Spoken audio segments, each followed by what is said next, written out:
Hola, hola, buenos días, buenas tardes, buenas noches, ¿cómo andan? Bien, seguimos con nuestro curso de Derecho Administrativo. En consonancia con lo que hemos venido estudiando, ¿sí? Recordemos que en la clase anterior hemos abordado la conceptualización del procedimiento administrativo.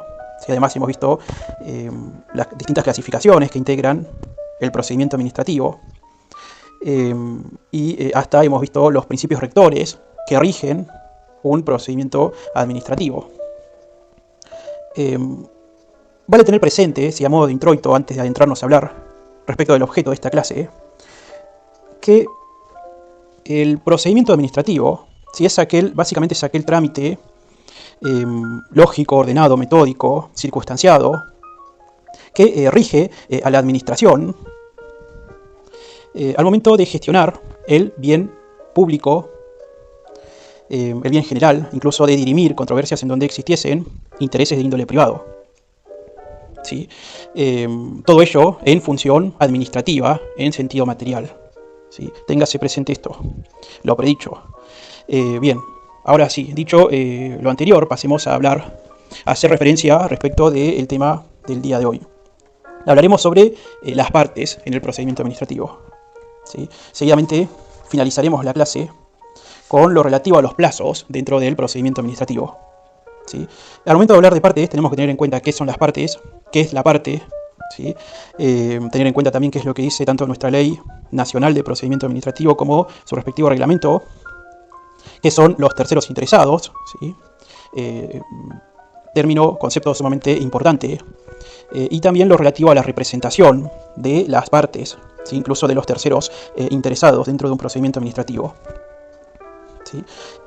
Y al momento de hablar respecto de los plazos en el procedimiento administrativo tenemos que tener en cuenta conceptos como término, plazo, obligatoriedad, naturaleza de los plazos, si acaso los mismos son prorrogables o improrrogables, si son obligatorios o no obligatorios, si son retroactivos o no retroactivos, cuándo sí, cuándo no, qué es el plazo de gracia, si se aplica.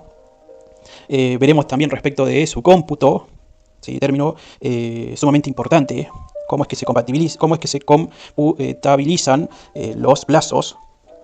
Y por último hablaremos sobre lo que tiene que ver con la interrupción y suspensión de los plazos antes de llegar a lo relativo a la caducidad del derecho o del procedimiento mismo.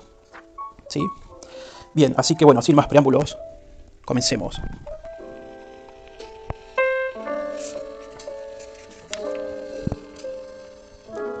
Bueno, hablemos entonces sobre las partes en el procedimiento administrativo. ¿Sí? ¿Quién puede ser parte? Bueno, parte puede ser básicamente, de manera genérica, puede ser parte toda persona física, jurídica, pública o privada. ¿Sí? Todas estas personas tienen la aptitud genérica para ser parte en un procedimiento administrativo. ¿Sí? No obstante, vale también tener presente que se necesita, además de esa generalidad, de esa aptitud genérica para ser parte, una cualificación, ¿sí? Una calidad que le diferencie, ¿sí? De un mero administrado a parte interesada, ¿sí? Susceptible de ser admitida en el marco de un procedimiento administrativo. ¿Sí? Esta cualidad, ¿sí? Esta cualificación que tendrá cualquier persona de manera genérica para ser parte, es que el mismo o la misma sea además titular de un derecho subjetivo o de un interés legítimo y aún, en ciertos casos, de un interés simple. ¿Sí? Bien, punto número 1, importante a tener en cuenta, que entonces para ser parte, si no alcanza solo con esa aptitud genérica para intervenir en cualquier procedimiento administrativo, sino que además debe dicho sujeto, ¿sí? Contar con una aptitud especial, la cual se denomina en el derecho procesal como legitimación. ¿Sí? Esta es la aptitud para ser parte en el procedimiento administrativo concreto, ¿sí? Y que habilita, ¿sí? A dicho sujeto a interponer un planteo administrativo, ¿sí? Y que se encuentra representada en la titularidad de un derecho subjetivo o en la existencia de un interés legítimo como regla general. ¿sí? Nuestro ordenamiento nacional, ¿sí? Es decir, el Reglamento de Procedimiento Administrativo, en su artículo 3 habla respecto de parte interesada. ¿Qué es lo que dice? Leo textual, artículo 3. Iniciación del trámite. Parte interesada. El trámite administrativo podrá iniciarse de oficio o a petición de cualquier persona física o jurídica, pública o privada, que invoque un derecho subjetivo o un interés legítimo. Estas serán consideradas parte interesada en el procedimiento administrativo. ¿Sí? Entonces, cuando vale, reflexionar al respecto, cuando un sujeto, ¿sí?, de derecho quiere, ¿sí?, interponer un reclamo, incluso un recurso, una petición, un planteo, ¿sí?, ante la administración, debe, además de ser, ¿sí?, genéricamente tener la aptitud de ser parte, debe además contar con legitimación, ¿sí? Esta legitimación se da cuando dicho sujeto tenga, como nos dice el artículo, un derecho subjetivo o un interés legítimo, ¿sí? Al menos debe de invocarlo, ¿sí? Es en ese sentido entonces que la doctrina diferencia entre administrado e interesado, ¿sí?, considerando que el administrado es aquel sujeto genérico, ¿sí?, que potencialmente tiene aptitud para participar o intervenir en un procedimiento administrativo, mientras que aquel interesado es aquel que ostenta, ¿sí?, una situación más concreta, es un interesado, un administrado cualificado por su legitimación y por su capacidad para ser parte en un procedimiento administrativo. ¿Sí? Bien, bueno, dicho eso, vale también ahora hacer algunas pertinentes referencias, ¿sí? Por ejemplo, ¿qué pasa con aquellos que son menores adultos, quienes en principio son incapaces de derecho? ¿Sí? Bien, al respecto, los mismos están plenamente habilitados para intervenir, ¿sí?, en un procedimiento administrativo cuando actuasen en una materia que les competa, ¿sí? Bien, el mismo artículo 3, último párrafo del decreto reglamentario, ¿sí?, del procedimiento administrativo, en el artículo 3, último párrafo, nos dice: los menores adultos tendrán plena capacidad para intervenir directamente en procedimientos administrativos como parte interesada en la defensa de sus propios derechos subjetivos o intereses legítimos. ¿Sí? Tendrán plena capacidad para intervenir, ¿sí? Otro punto también a tener en cuenta, ¿sí?, otra referencia que se debe de tener en cuenta, es qué ocurre con aquellos que son incapaces de hecho, incluso aquellos incapaces declarados así judicialmente. Bueno, en principio, los incapaces declarados judicialmente necesitarán representación, ¿sí? En algunos casos, si la sentencia judicial les prohíbe tener esa aptitud para ser parte en un procedimiento administrativo, como puede ser que dicha sentencia así lo aclarase, en tales casos deberán pedir autorización, ¿sí?, al juez para intervenir, ¿sí?, en un procedimiento administrativo, ¿sí? En cambio, si no lo hice, o se tratase de incapaces de hecho, incluso de personas con incapacidad disminuida, bueno, en tales casos, con la presentación, ¿sí?, de su representante legal, alcanzaría, ¿sí? En el caso, bueno, vale hacer también una pertinente aclaración, que en aquellos casos en donde el incapaz tuviese una incapacidad disminuida, ¿sí?, la presentación de su representante legal deberá llevar también, ¿sí?, la anuencia de su apoyo o curador designado, ¿sí?, en dicha resolución, ¿sí?, que lo declarase con incapacidad disminuida, ¿sí? Bueno, punto importante. Luego, después, todas aquellas personas que sean plenamente capaces, tanto de hecho como de derecho, bueno, pueden por sí mismas o con el representante legal, ¿sí?, interponer un reclamo ante la administración, ¿sí?, un reclamo, una petición, ¿sí?, una controversia, un planteo, obviamente siempre y cuando, además de tener esa posibilidad, como ya hemos dicho, de presentar, ¿sí?, potencialmente un reclamo, un planteo, debe estar, debe consignar, ¿sí?, que es poseedor de un interés legítimo, de un derecho subjetivo, o en su caso de un interés simple, ¿sí? Bien, ¿qué pasa ahora con aquellas personas públicas estatales? ¿Sí? Por una cuestión de unidad de acción, ¿sí? En principio, por una cuestión de unidad de acción, a modo de intentar evitar controversias, escándalos, ¿sí? Escándalos de tipo interadministrativos. Las personas públicas estatales se encuentran vedadas, ¿sí? En su posibilidad de interponer recursos o planteos administrativos de tipo recursivos, ¿sí? Con el fin de impugnar actos de la administración, tanto centralizada como descentralizada, que le afectase, ¿sí? No obstante, si bien no pueden interponer planteos de tipo recursivos, lo que sí podrían hacer es efectuar peticiones, requerimientos, intimaciones ante el propio Estado Nacional o ante las demás personas públicas, estatales o no estatales, que, digamos, que hubieran dictado si un acto que les perjudicase. Entonces, en síntesis, las personas públicas estatales no pueden ser parte en un procedimiento de tipo recursivo, ¿sí? Sí pueden interponer peticiones, sí pueden interponer requerimientos, intimaciones. Esto lo deja así aclarado a ver, ahí digo el artículo, si no me equivoco, 3 del reglamento de nuestra Ley Nacional de Procedimiento Administrativo, el cual debe ser interpretado, compatibilizado con el artículo 74 del mismo reglamento. ¿Sí? En el sentido de que el artículo 3 dice, recordemos, el trámite administrativo, dice la norma, podrá iniciarse de oficio o a petición de cualquier persona física o jurídica, pública o privada, ¿sí? Acá le da legitimación incluso a las personas públicas, como es que estamos analizando, ¿sí? Y el artículo 74 del mismo reglamento, segundo párrafo, nos dice: los organismos administrativos subordinados por relación jerárquica no podrán recurrir los actos del superior. Los agentes de administración podrán hacerlo en defensa de un derecho propio.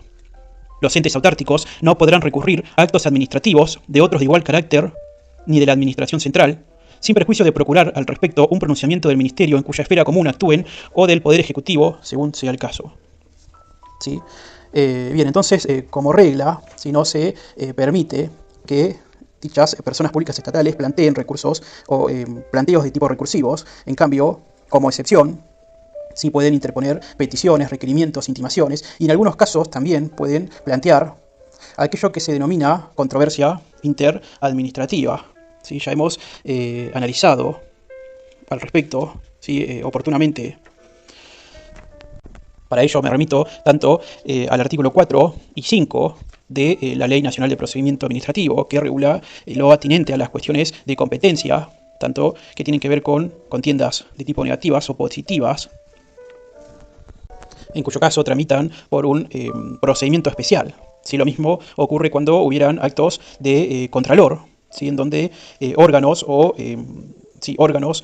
personas ajenas a dicha relación jerárquica interviniesen, ¿sí? A modo de contralor, ¿sí? Como puede ser la actuación del Tribunal de Cuentas de la Nación, ¿sí? Bueno, en estos casos, dicho trámite tramita por vía de un procedimiento administrativo especial, ¿sí? Bien, lo mismo puede decirse respecto de aquella consideración que debe tenerse cuando hablásemos de órganos del Estado sin personalidad jurídica, ¿sí?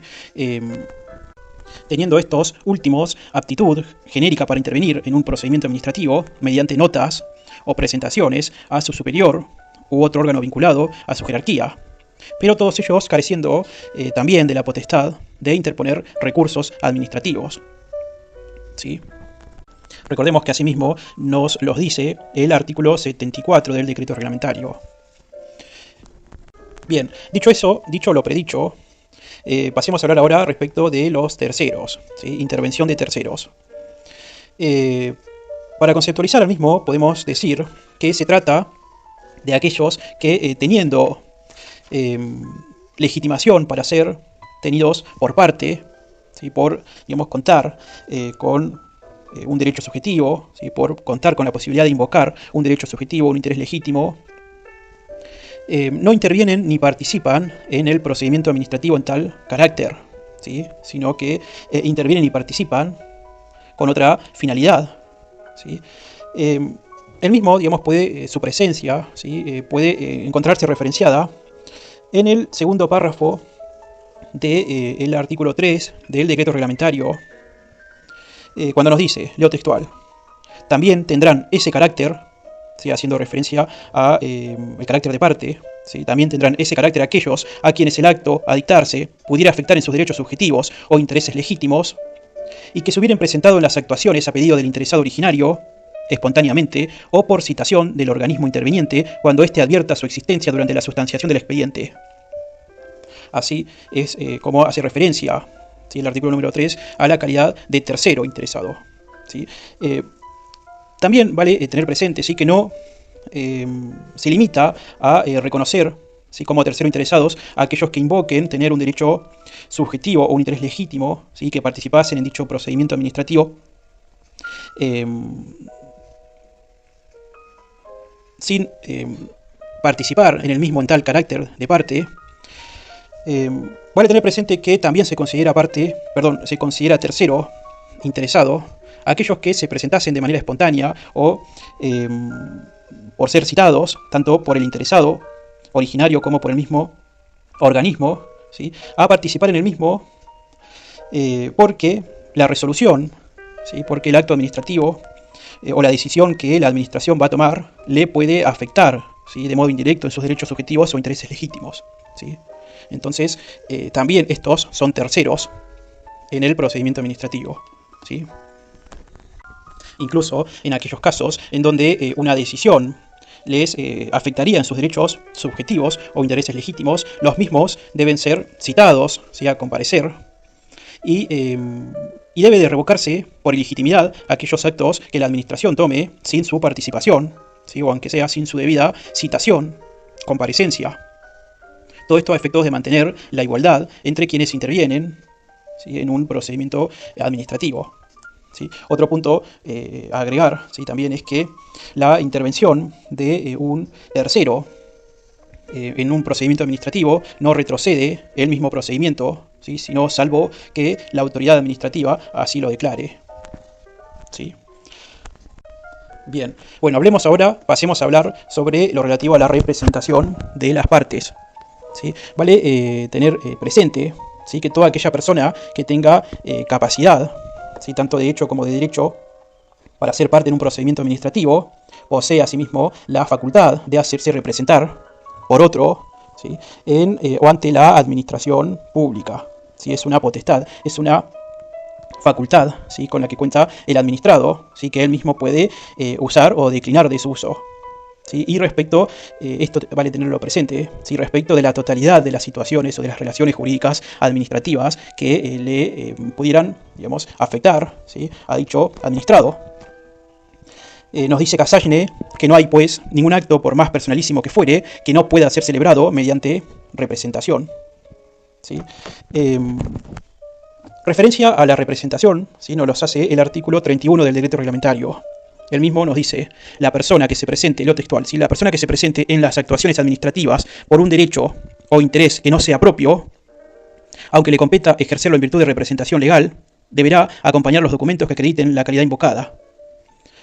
Bien, de modo indirecto está haciendo referencia a los representantes, ¿sí?, que se presentan en virtud de un derecho o interés que no le es propio, ¿sí? Estos son los representantes. También puede irse al artículo 1, inciso F,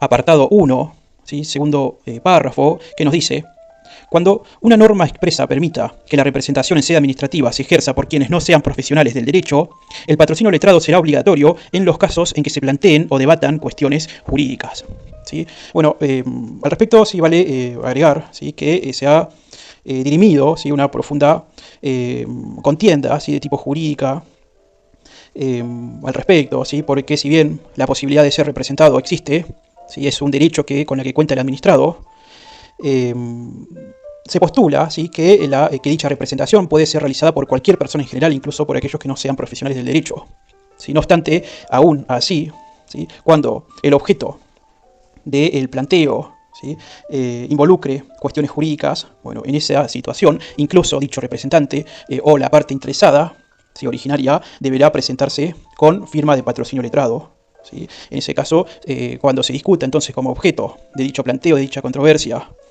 ante la administración cuestiones o debates de tipo jurídicas, el patrocinio letrado es obligatorio, ¿sí? Tema importante a tener en cuenta. Luego, cómo es que dicha representación, ¿sí?, puede ser acreditada. Bueno, esto nos los dice el artículo 32, ¿sí?, del reglamento de la Ley Nacional de Procedimiento Administrativo.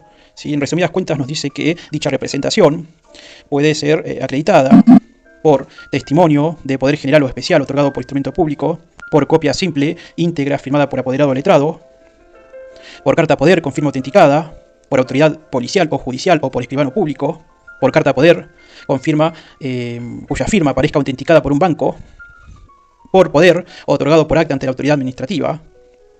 ¿Sí? Y además, ¿sí?, excepcionalmente se admite también, ¿sí?, la figura del gestor, ¿sí?, del gestor en casos de urgencia.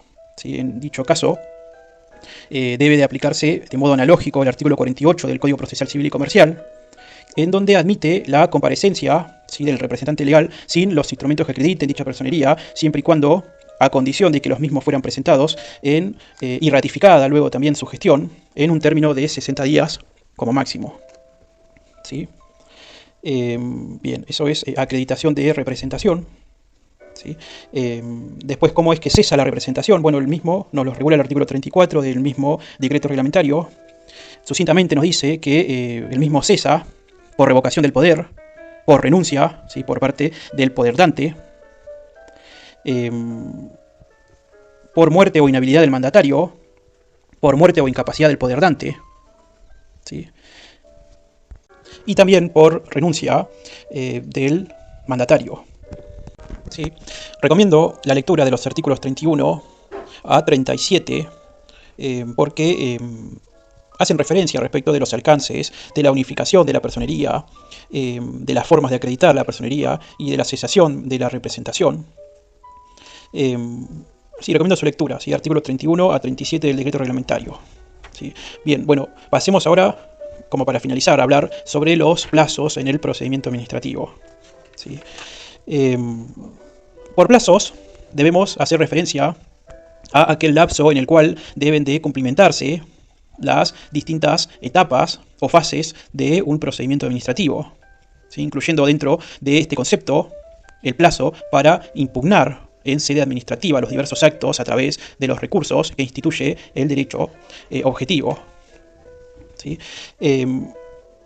Luego, bueno, teniendo en cuenta que la finalidad, ¿sí?, de el procedimiento administrativo es justamente la de contribuir, ¿sí?, a que la gestión del bien común, del bien general, se realice, se satisfaga de la mejor manera posible, se deriva en un conjunto de principios, ¿sí?, que también tienen su correlato en el ámbito de los plazos.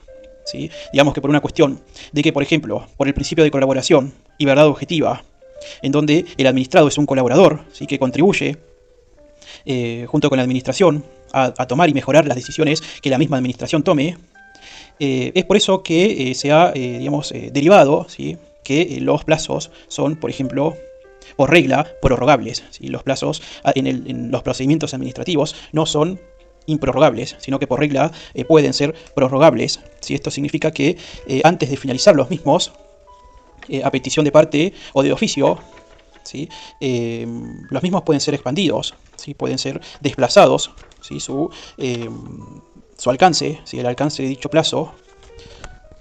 Todo ello en los términos del artículo 1, inciso E, del apartado 5 de la Ley Nacional de Procedimiento Administrativo. ¿Sí? Otro derivado que puede concluirse, ¿sí?, respecto de los plazos es que los mismos, por regla, no son perentorios ni fatales, significando que tras su cumplimiento no se supone la caducidad o el decaimiento del derecho que ha dejado de utilizarse. Igualmente cabe hacer la excepción, ¿sí?, es que en el único caso en donde hay una excepción respecto de la perentoriedad o la fatalidad de los plazos es la que se da en el marco de la interposición de del trámite recursivo, ¿sí?, de los recursos administrativos.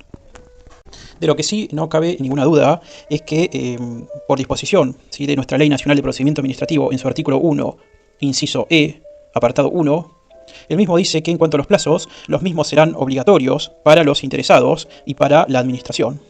¿Sí? Respecto de la obligatoriedad, significa aquel deber, ¿sí?, de cumplir, ¿sí?, por parte de la administración los plazos del procedimiento, ¿sí?, y que a la vez esto significa la consiguiente facultad para que el administrado pueda exigir su cumplimiento tanto en sede administrativa como en sede judicial.